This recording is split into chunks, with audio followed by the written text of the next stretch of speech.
ગીર સોમનાથના ભાલકામાં મળ્યું આહિર સમાજનું સંમેલન તો ગુજરાત આહિર સેના દ્વારા આયોજન કરવામાં આવ્યું।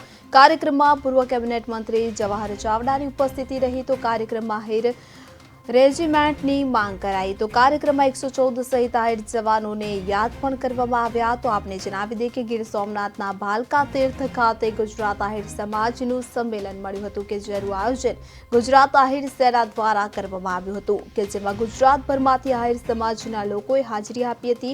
આ કાર્યક્રમમાં આહિર સેના અને પ્રમુખ અને પૂર્વ કેબિનેટ મંત્રી જવાહર ચાવડાની વિશેષ ઉપસ્થિતિ જોવા મળી હતી। કાર્યક્રમમાં જવાહર ચાવડાએ સૂચકપણે મંચ પર તલવાર ખેંચી સરકાર પાસે આહિર રેજિમેન્ટની માંગણી કરી હતી તથા કાર્યક્રમમાં રેજા રંગલામાં શહીદ થયેલા 114 આહિર જવાનોની યાદમાં શૌર્ય દિવસની ઉજવણી કરવામાં આવી હતી। આપણે સરકાર પાસે કોઈ સહાય નથી માંગતા। 5-25 હજાર રૂપિયા ઉછીના જોઈએ, સહાય આપો, લોન જોઈએ એવી કોઈ વાત નથી। અમને અમારું બલિદાન આપવું છે, અમારું લોહી આપવું છે, આ રાષ્ટ્રને અમે અમારી જાતને સમર્પિત કરવા છે, અમારું બલિદાન આપીને આપવું છે ને તેના માટે અમારી ઓળખ જે છે તે રેજિમેન્ટ છે। આ વાત આપણે